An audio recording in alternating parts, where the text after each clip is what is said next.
여러분 안녕하십니까? 오늘 외전의 외전에서는 최민희 전 의원님 모시고 정치 현안 짚어보겠습니다. 어서 오십시오. 안녕하세요. 예. 요새 뭐 대통령 지지율 때문에 난립니다, 여당은. 예. 뭐 원인 분석 좀 해볼까요? 뭐 요새 언론에 워낙 많이 보도가 되고 있어가지고요.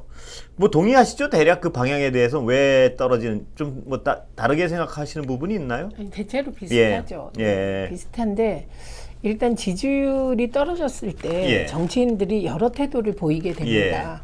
근데 가장 많이 쓰는 말이 일희일비하지 않겠다 네. 이렇게 얘기를 해요. 예. 근데 그거는 얼마나 일희일비하면 예. 그렇게 얘기하겠습니까? 예. 역설이라 이 말씀이시군요. 네, 예. 그런데 윤석열 대통령이나 여당 일부는 또 다른 반응을 보이고 있어요. 예. 지지율에 신경 안 쓴다.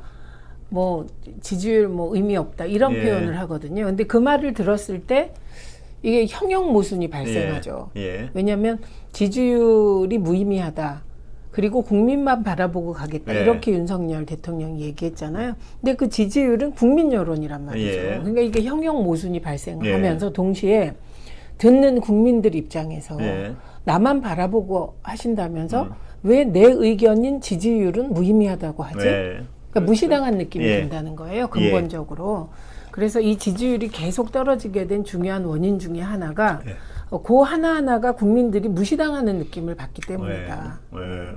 이런 생각을 저는 많이 했습니다. 예. 나머지는 이제 다 비슷한 분석들을 하시더군요. 그 어떤 분석에 따르면 저도 약간은 동감하는 부분인데 사람들은 저는 옛날부터 이 얘기 좀 하긴 했습니다. 뭐냐면 꼭 윤석열 대통령에 대해서가 아니고 사람들은 어떤 성공에 대한 기억 때문에 실패하는 경우가 많다. 그러니까 어떤 사람들이 실패할 때는 실패한 어떤 경험 때문에 실패한 것이 아니고 성공에 대한 기억에 집착해서 실패할 때가 많다. 그랬는데 꼭 이번 경우에도 그게 맞는지 여부에 대해서는 저는 뭐 모르겠지만 저는 거기에 그 어떤 그 대전제에 대해서 굉장히 공감을 많이 하고 제가 먼저 얘기했을 정도로 그 얘기를 많이 했거든요, 옛날에. 그래서 역대 대통령, 제 정치부 기자 시절에 역대 대통령 얘기하면서 이런 부분에서 실패한 것은 이분은 역량의 부족이나 뭐 이런 부분이 아니고 자기가 성공한 기억 때문에 이런 행위를 하게 됐고 이래서 실패한 것이다라는 어떤 얘기를 많이 했었어요, 제가. 근데 이번 케이스에도 그 약간 비슷한 부분이 어떤 기사에서 제가 본 것 같은데요. 윤석열 대통령이 후보 시절에 굉장히 뭐 악재가 많았잖아요. 뭐 그 여사 문제도 그렇고 그때 쭉쭉 떨어지다가 대통령이 돼버리니까 이런 과정들은 다 헛소리들이야. 내가 이렇게 그냥 하면 다 돼. 보면 지금이야 시끄럽고 아글아글 거리겠지만 내가 하고 싶은 대로 해놔봐. 나중에 다 좋다 그러지. 이런 마음이 있는 거 아닌가 하는 어떤 약간의 우려가 있어요. 그거가 이제 좀 일맥상통하는 얘기이기도 한데 윤석열 대통령이 정치를 시작한 지 1년밖에 그렇습니다. 안 됐습니다. 그러니까 저는 가장 그 정치가 별거 아니다. 국회도 별거 아니구나. 이런 생각을 하게 된 시점은 대통령이 된 시점보다는 야권 후보가 된 시점이라고 그렇습니다. 생각해요. 그러니까 몇 달 만에 제1야당 대권 후보가 됐잖아요. 그리고 사실 이러저런 논란 속에서 됐단 말입니다. 그렇기 때문에 국회도 별거 아니다. 그리고 정말 논란이 많은 대선 과정에서 제가 보기에는 일부 언론의 아주 큰 도움으로 대통령이 되고 나서는 정말 나라가 별거 아니네. 대통령 되는 게 별거 아니네. 이런 생각이 있을 수 있을 것 같습니다. 이게 같은 얘기. 아주 뭐 비슷한 맥락의 얘기인데 거기 이제 중요한 것은 최 의원님은 일부 언론의 도움 때문에라고 그렇게 판단하시겠지만 본인은 절대 그렇게 생각 안 하죠. 뭐냐면 다 나 정도 되니까 그 언론 놈들 다 따라오고 일부 언론 다 이런 생각을 하는 게 아닐까. 그 다음에 또 정치를 1년 해보고 모든 걸 다 어떤 뜻대로 했으니까. 그리고 윤석열 대통령의 어떤 마음속에 정치판이라는 것은 어떻게 규정돼 있냐 하는 얘기들을 하는 분들이 많냐 하면 뭐 마음속에 어떻게 알겠습니까만은 이 정치인들 다 왜냐하면 그 옛날 특수부에서 수사할 때 뭐 그런 뭐 이렇게 수사하면 다 잡아놓고 막 이랬으니까 이 정치하는 놈들 다 부패하고 뭐 지들 파당이나 해가지고 지들 이익이나 챙기지. 우리 그 노력하는 검사님들이 나라를 위해서 헌신하는 검사들이 나라를 이끌어야 돼. 뭐 이런 생각. 정치 별거 아니고 부패하고 이런 생각이 있으니까 말입니다. 지금은 시끄러워도 한번 싹 쓸고 나면 뭐 이 조용해지고 또 국민들은 박수 칠 거야. 이런 성공의 기억들. 왜냐하면 그 지난 정부에서 그래가지고 성공한 경이 많잖아요. 뭐냐하면 잦은 반론이 있을 때 그냥 어떤 엄청난 수사력을 집중해서 이렇게 여론을 바꿔놓고 이런 기억들에 어떤 집착을 하고 있는 건 아닌가 하는. 이걸 이제 역사적으로 쭉 보면 일단 군인 박정희가 쿠데타를 일으켰을 때 정말 젊은 사람들이 쿠데타를 일으킨 거거든요. 일으켰을 때 그게 쿠데타였습니다. 그런데 민정 이양하고 대통령이 됐을 때 바로 이런 현상이 나타난 거예요. 비슷한 마인드가 있겠죠. 그리고 전두환이 대통령이 됐을 때도 똑같이 12.12 쿠데타를 했을 때 군사 반란이었는데 이게 그 중앙정보부장 서리를 하고 다시 대통령이 되었을 때 전두환에 대해서 많은 그 나온 얘기 중에 그래도 물가를 확실히 잡아서 그때가 살기가 편했다. 이런 얘기들이 있었거든요.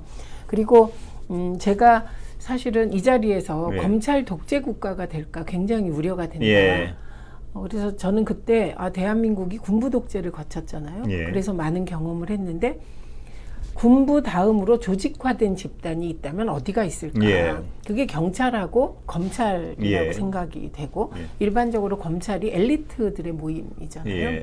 그런데 대통령이 검찰 출신이 되면 그러니까 인간이란 모두 자기가 살아오면서 가장 많이 한 일로 승부를 보려고 하거든요. 그렇습니다. 왜냐하면 자기가 그게 잘 익숙하고 잘한다고 느끼니까요. 노하우를 아니까. 그럴 뿐만 아니라 아무리 그 틀을 벗어나려 그래도 유유상종의 틀을 못 벗어난다. 그렇습니다. 지금 딱 그 상황이 벌어지고 있다고 근데 생각하거든요. 지금 거기 말씀하셨는데 100% 동의하면 더 문제는 뭐냐면 그렇기 때문에 자기랑 다른 사고를 하는 사람들이 주변에서 유능한 사람들이 많아야지 자기의 사고를 어느 정도는 제어하고 방향을 잡을 수 있는데 지금은 대통령 주변에 너무나 비슷한 사고를 하는 사람들이 많은 것 같아요. 그게 걱정이에요. 그리고 돌아보면 이미 그 팀이 오래전부터 호흡을 맞추어 온 것이 아닌가 하는 느낌을 지금 주고 있습니다. 그래서 제가 검찰 독재 국가가 우려된다는 표현을 썼을 때 다른 앵커분들이 그 심한 말이 아니냐 이러셨어요. 그런데 저는 오히려 점점 더 걱정이 더 커지는 최근에는 방식이 그렇고 이번에 사실은 지지율이 떨어지고 저는 다음 주가 굉장히 중요하다고 생각하는데 다음 주에 지지율이 더 떨어지면 고착화될 거라고 생각합니다. 왜냐하면 반등의 계기를 별로 찾을 수가 없어요. 그런데 뭘 읽어야 되냐면 집권 여당은 그 지지율로 표시되는 저변의 민심이 뭔가를 읽어야 되거든요. 저는 그게 불안이라고 생각합니다. 불안이요. 실제로 그 보통 사람들과 얘기해 보면 굉장히 불안하다. 그게 사람마다 불안의 내용이 달라요. 그렇죠. 그런데 부동산을 예를 들면 영끌에서 산 30대는 부동산이 폭락할까봐 불안하다. 이건 다시 얘기하면 금리가 더 많이 오를까봐 불안하다. 이런 얘기가 되는 거고요. 일부는 우크라이나와 러시아 전쟁이 러시아의 침략으로 이게 장기화되고 있지 않습니까? 그런데다가 윤석열 정부의 행보를 보면 평화라기보다는 어쩐지 신냉전 시대의 한쪽 편을 강하게 들어서 이게 동북아 정세가 불안해지지 않을까? 이런 불안이 또 깔려 있습니다. 그 주식하는 분들은 이게 사실 주식이라는 게 어떻게 보면 합법적으로 돈을 벌 수 있는 일종의 판인데 그럼에도 불구하고 약간은 예측 가능성이 작동해야 되는데 지금 안 그렇잖아요. 그 불안이 있습니다. 그래서 우리가 이것을 통칭 민생이라고 얘기하는데 저는 어떻게 보면 그 민생이라는 말처럼 또 추상적인 말이 없는 거다 이런 생각이 듭니다. 그래서 그 민생을 회복한다고 했을 때 누구를 위해서 어떤 정책을 쓸 것인가를 결정하고 집행해야 하는 것이 집권 여당이다. 그러면 그 불안이 가장 불안해하는 곳이 어디인지를 찾아야 되는데 예를 들면 지지율이 무의미하다고 얘기해버리면 지금 이렇게까지 왜 떨어질까?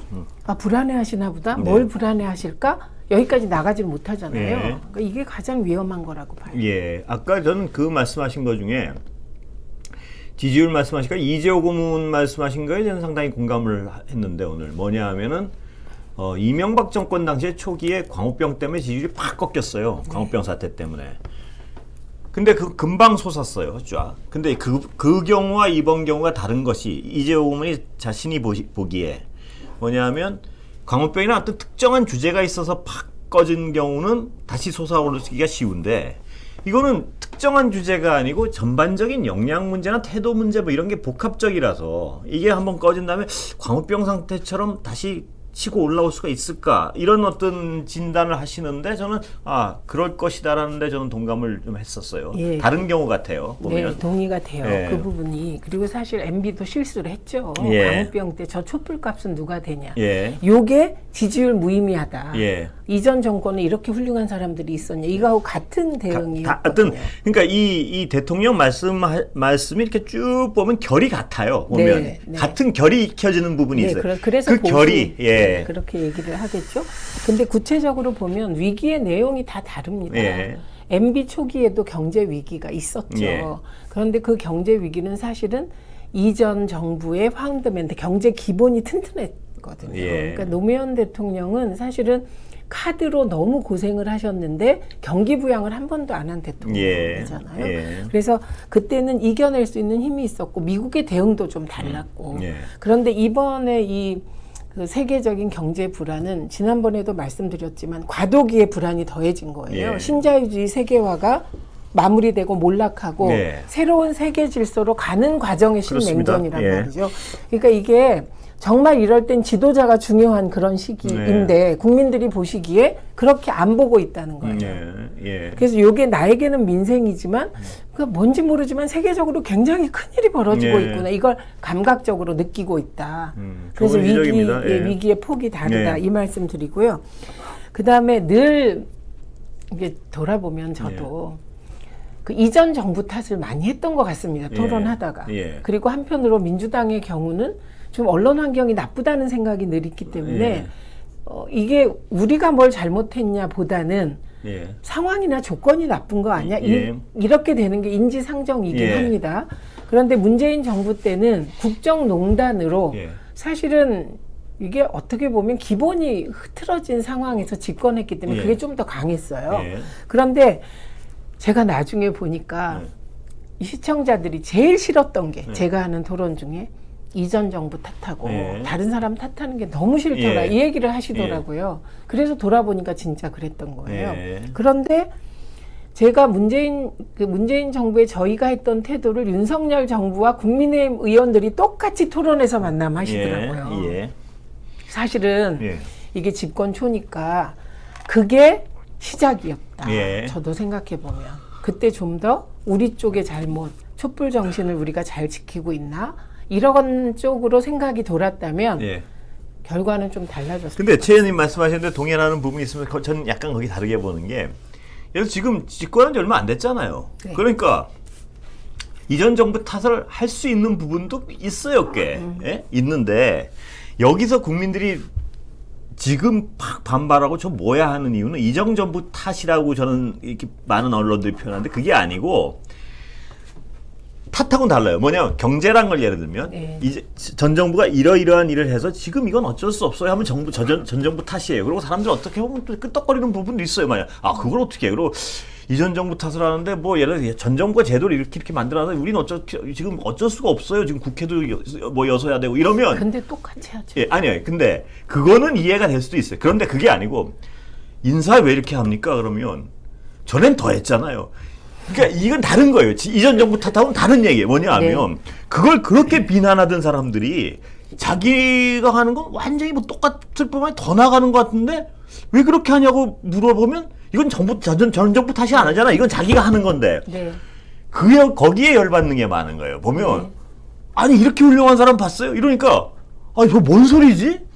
그 전에 그렇게 인사니 뭐니 막 부도덕하고 내로남불해서 막 공격해서 집권을 했잖아요. 그럼 전 정부 탓을 하는 건 경제 상황이나 뭐 제도가 이래가지고 우리 지금 이해할 수 있는 방법이 이것밖에 안 돼요. 지금 우리가 고쳐나갈게요 하면 사람들이 이해를 한다니까요. 근데 전 정부 탓이 아니고 전 정부에 잘못했다고 막 공격하는 걸 자기가 지금 할 수 있는 일을 안 하면서 더 했잖아요. 이러니까 뭐지? 이건 전 정부 탓이 아니에요. 그러니까 결이 달라요. 네, 동의하면서 그리고 예를 들면 저희 아버지는 조선일보만 보셨는데 세상을 딱 그 시각에서 보셨습니다. 예. 그렇죠. 저는 안티조선 대변인을 하면서 집안이 어땠겠습니까? 참 시끄럽겠네요. 네, 그런데 어떤 매체를 통해서 정보를 얻느냐에 따라 생각이 달라지는 것 같아요. 이 대목이 그런 건데 예를 들면 신문을 소비하던 시대에 정치인과 유권자는 또 방송으로 소비되는 정치인과 유권자 다르잖아요. 예. 지금은 포털에 유튜브에 정말 SNS에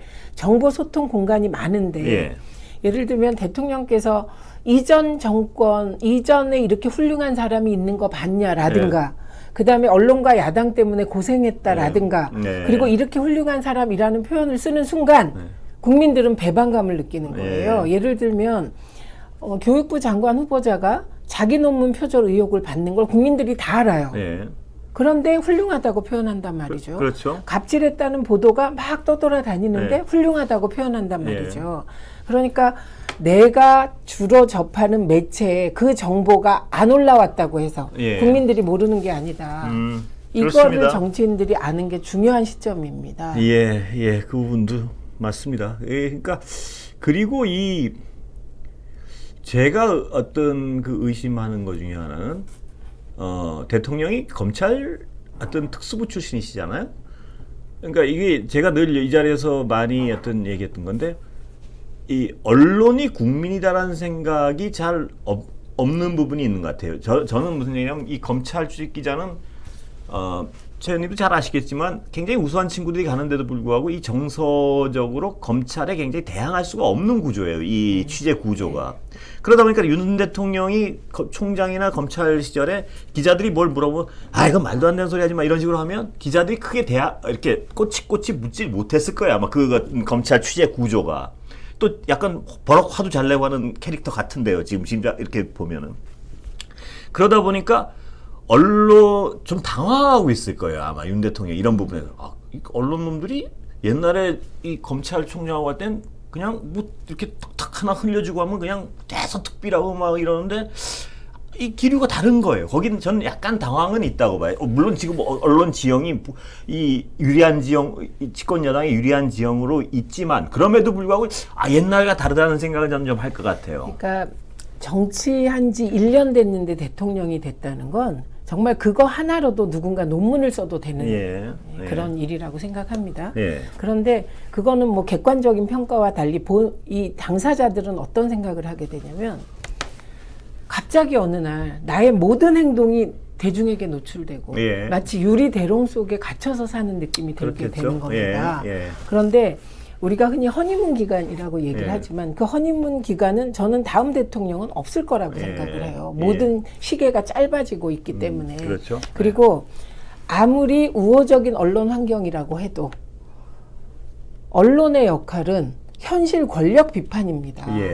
그러니까 이게 시청자들께서도 지면을 보시면 옛날에는 민주당 욕만 하고 문재인 대통령 비난만 했던 언론들이 그렇게 할 수가 없어요. 이제 현실 권력이 아니기 때문에. 그래서 현실 권력이 되면 비판은 숙명인데 그 비판이 숙명이라는 걸 받아들이는데 과연 시간이 얼마나 걸리냐에 따라 저는 시정이 얼마나 빨리 되느냐 결정된다고 봅니다. 빨리 받아들이셔야 돼요. 그 도스태핑에서 보면 이 짜증이 나 있는 게 보이잖아요. 이렇게 뭐 좀 곤란한 왜 우리가 흔히 삿대질을 할 때 나의 정신 상태를 생각해 보면 억울해서 하잖아요. 그렇죠. 나는 아닌데 왜 안 알아주는 거야? 너는 나한테 그래. 그렇게 되는 거죠. 그러니까 그 심리가 그대로 드러나는 거고 그러다 보니 여기서 조금 위험한 질문은 오늘은 이러지만 내일 어떻게 할지 모르겠다. 이거 정말 위험한 거예요. 집권 여당은. 그러니까 어제 도어스태핑을 중단한다는 얘기를 어제 접했는데 그 근거가 코로나 확산입니다. 그런데 갑자기 오늘 아침에 원거리 도어스태핑 했단 말이죠. 그럼 머릿속에 딱 드는 생각이 아무리 대통령 중심제라지만 대통령과 기자들과의 거리만 문제입니까? 기자들 사이의 거리도 문제잖아요.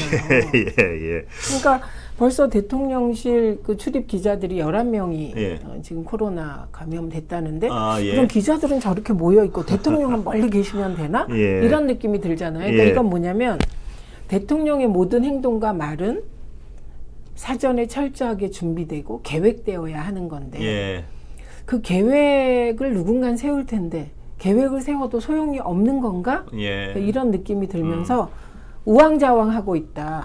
이런 느낌이 들잖아요. 그럼 당황하긴 한 것 같은 느낌이에요. 여러 가지 대응이 보면. 신뢰가 더 떨어지죠. 그 당황했다는 부분이 이게 다 아까 얘기하는 일맥상통하는 얘기인데 1년 만에 총장에서 대통령이 됐단 말입니다. 그래서 굉장히 자신이 있었을 거예요. 제가 이렇게 입장을 바꿔놓고 생각하면 저거 예를 들면 뭘 해도 된다. 뭘 해도 원전 예를 들면 저 괜히 이념에 치우쳐가 저놈들 저거 그 원전을 하는 걸 말이야 그 이념에 이렇게 동네에서 친구들하고 맥주 한잔 먹으면 그 원전을 안 하고 어떻게 하겠다고 참 이러면서 다시 30% 해 하면은 이건 추정입니다만 이게 될 것 같단 말이에요. 그런데 과연 저는 진짜 궁금한 게 이 자리에서는 많이 원전 있어야 되는 상황이 있을 수 있죠. 지금 그럴 수 있는 상황도 있을 수 있고 그렇다면 적어도 어떤 통치를 하기 위해서는 그 통치 세력들이 기존 정권에서 왜 원전을 그렇게 꺼려 했느냐에 대해서 예를 들면 고준위 폐기물 문제는 이게 우리나라에 해결이 과연 가능한 부분인가? 그리고 그게 주민 동의를 그 폐기물 부지를 확보할 수 있을 것인가? 이런 부분에 대해서 정말 전문가들하고 말입니다. 토론한 다음에 그렇다면 적어도 그렇게 한 다음에 발표를 하면 여러분 국민 여러분 우리가 깊이 심도 있게 고민해 봤더니 지금 원전 없이 이 어떤 불가피한 상황입니다. 그러나 이 고준위 폐기물 이런 문제들은 정말 앞으로 과학기술도 매진해서 우리가 개발을 할 것이고 또 다각적으로 논의를 해보겠습니다. 그러나 당장 원전 문제를 지금 당장 원전을 철폐한다든가 혹은 원전을 10년 안에 이럴 자신이 없는 건 분명한 사실. 이 정도 하면 저는 고민 좀 했구나. 그런데 이게 전 정권이 한 건 다 4, 5년 동안 바보짓거리 해가지고 이런 식으로 치부를 해버리면 이게 쉬워 보이는 거예요. 내가 하면 잘할 것 같은데 그냥 추상적으로. 맞습니다. 근데 저희가 국회 들어가서 일을 해보면 정말 국회의원 힘이 없구나 이런 생각을 한 6개월 지나면 하게 됩니다. 이것도 6개월 지나서 이걸 느끼면 늦은 거예요. 정말 힘이 없구나. 그래서 그 다음에 도전하는 게 내가 간사를 해야지. 그 다음에 도전하는 게 위원장을 해야지, 원내대표를 해야지, 국회의장을 해야지. 이게 이렇게 되는 거거든요. 근데 대통령이 되어서 여러 대통령께서 의욕적으로 임기를 시작하시는데 1년 정도 지나면 한결같이 하시는 말씀이 대통령이 할 수 있는 게 없네입니다. 이 시점이 굉장히 중요한 시점이 되는데 이제 예를 들면 지금 말씀하셨듯이 원전 문제만 해도 아직도 대선의 연장 같은 느낌으로 원전에 임하는 거예요. 그러니까 후쿠시마 원전에서 방사능 유출 없었다.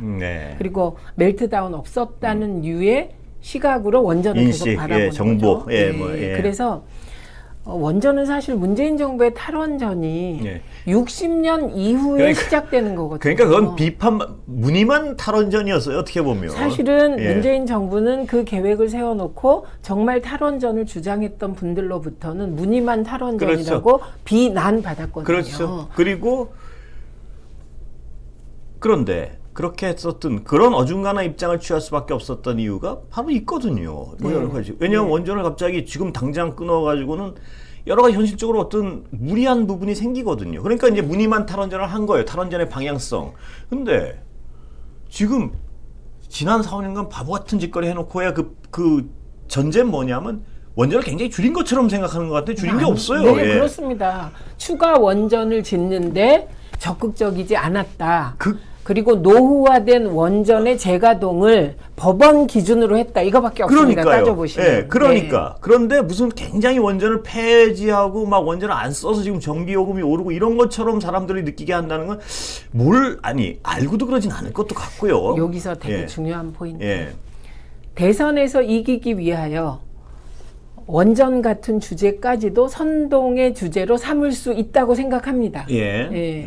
그런데 대통령이 되고 나면 집권 여당이 되고 나면 이제 더 이상 원전 같은 중요한 주제는 선동의 주제로 삼으면 안 되죠. 이 차이가 굉장히 크다는 거예요. 그러니까 그거를 예를 들어서 아까 얘기하는 일맥상통하다는 얘기가 쉽게 생각하는 것 같아요. 뭐냐면 어떤 정책이란 것이 과거 정권을 비판하고 쉽게 대통령이 됐으면은 정책도 이렇게 하면 되는 거 아니야? 이게 굉장히 어떻게 보면 나이브하고 이거 그리고 법인세 기업 깎아주면 다 투자 열심히 해서 경제 활성화 돼. 근데 저놈들은 이념 때문에 말이야.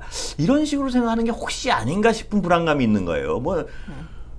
과거에 어떤 정책을 할 땐 아무리 어떤 조건도 전문가들이 모여서 하는 집단이니까 전문가 집단의 얘기를 그 전문가 굴리는 사회 아니겠습니까? 그러면 거기서 안 되고 낑낑 매고 하는 그만한 이유가 있다는 거에 대해 충분한 숙고가 있어야 되는데 그게 어떤 지점이냐면요. 우리가 정치가 갈등을 해소한다고 얘기하잖아요. 그럼 이걸 쉽게 어떻게 표현하냐면 이해관계 당사자들이 욕심 부리는 걸 조절하면 되는 거야 라고 생각한다는 거예요. 그런데 실제로는 그게 아니고 그거는 그러니까 표현되어지는 겉으로 드러나는 결과고 이해관계는 더 중요하게는 사안 자체가 이럴 수도 있고 저럴 수도 있는 복잡한 겁니다. 거죠. 사안 자체가. 복잡합니다. 그렇습니다. 예를 들면 원전에 대해서 판단할 때 코끼리를 보고 코끼리 다리로만 판단하는 분들은 원전이 친환경적인 에너지라고 생각해요. 진짜로. 이런 분들이 많으세요. 그런데 어떤 분들은 원전의 고준위 폐기물 뿐만 아니라 후쿠시마를 겪은 이후에 원전은 살인무기일 수도 있는 거잖아요. 그렇죠. 그러니까 이렇게 생각하는 분들이 또 많은 거예요. 그렇죠. 그러면 이 사람 생각 틀리고 이 사람 생각 맞냐? 그게 아니에요. 분명한 어떤 그 회색지대가 있는 거예요. 그 원전의 가치에 대해서도. 네, 그런데 요거를 극복하는 길은 사실은 하나밖에 없습니다. 뭐냐면 기술이 획기적으로 발전되는 그렇습니다. 거예요. 그런데 이 기술이라는 게 또 어떤 순간 질적 변화가 일어날 수는 있지만 상시적으로 질적 변화가 일어나진 않잖아요. 그래서 정치는 기술부터 시작해서 그 기술적인 문제로 해당되는 예를 들어 원전 같은 전기 만드는 기술의 문제, 형식의 문제에서 그거로 밥을 먹고 사는 사람들의 갈등까지가 다 결합된 복잡한 문제인데 이걸 그냥 원전 30% 하면 된다고 생각하는 그러니까요. 그래서 단순하게 불도저식 이런 얘기가 나오는 거죠. 그러니까 그 불도저를 써가지고 되면 왜 안 썼겠습니까 하는 생각들을 그러니까 좀 어떤 정권이야 뭐 하여튼 전문가적으로 좀 일을 잘했으면 하는 게 바람인데 일을 하도 근데 이게 또 무슨 얘기냐면 일을 못했다고 하도 비난하다 보니까 뭔가 훅훅하면 일을 잘한다는 얘기를 들을 줄 알았는데 절대 그렇지. 이 사안 자체가 최 의원님 말씀하셨다시피 굉장히 복잡다단한 어떤 상태 또 이도저단은 약간의 그래서 어느 쪽을 약간 강조하느냐에 따라서 굉장히 민감한 부분들 그렇습니다. 그런 부분들을 잘 어떤 드리블하지 않으면 이게 정책이 이렇게 쉬우면 왜 안 했겠습니까? 정말 저는 아무리 봐도 근데 그 30% 다시 하세요.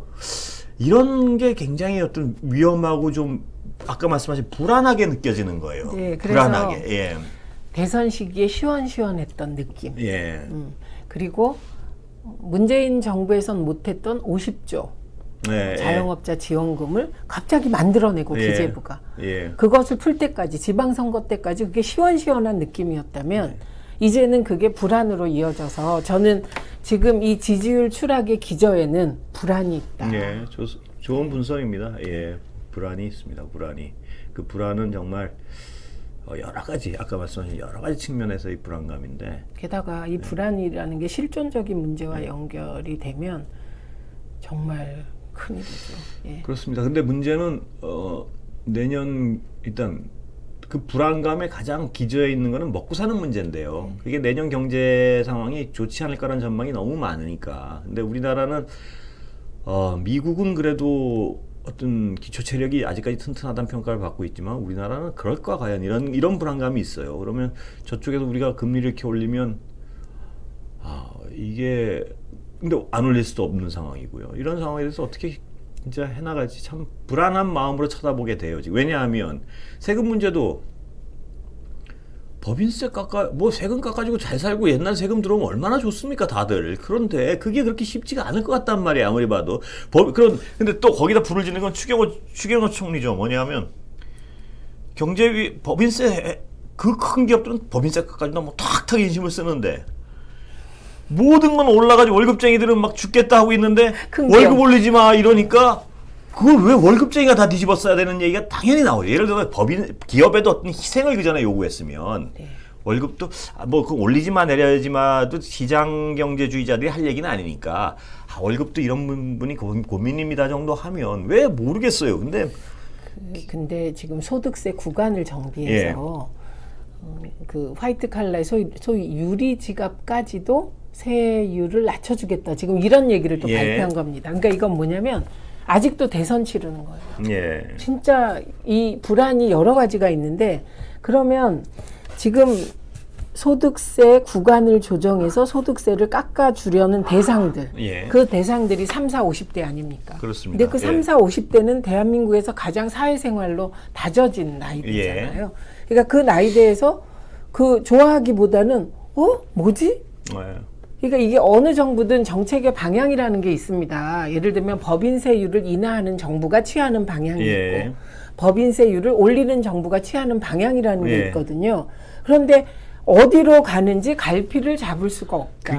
그게 굉장히 최 의원님 말씀하시니까 제가 요새 이제 어디서 이건 뭐 제가 잘하는 사안은 아니라 영국을 뭐 잘하지 못해 주워 들어서 뭘 읽어가지고 그런데 존슨 총리가 무너진 이유가 거짓말 때문인데 그 거짓말 때문에 나간 건 직접적인 이유예요. 뭐 파티 안 했다고 파티하고 뭐 이번에도 뭐 누구 뭐 몰랐다 그랬는데 알고 기용했고 이런 건데 그 존슨 총리의 폐해 중에 가장 큰 거는 그 거짓말은 이제 직접적인 국민의 반감을 산 거고 가장 큰 폐해는 지금 비슷한 말씀을 상반된 정책을 마구 할 수 있을 것처럼 얘기했다는 거예요. 상반된 정책을 할 수 없는 정책을 예를 들어서 이 정책을 하면 이 정책을 못하는 정책인데 A와 B를 하겠다. 여기 가선 이거 하겠다고 여기 가서 이거 하겠다 그런 거예요. 그냥 그 사람은 인기가 좋으니까. 근데 그런 정책을 하면 큰일 나는 거거든요. 여기에. 그게 그렇죠. 그러니까 지금 윤석열 정부가 그런 조짐을 보이고 있다. 그건 정말 위험한 거거든요. 네, 그리고 우리가 일반적으로 법인세율을 인하하는 정부는 부가가치세를 올리라고 합니다.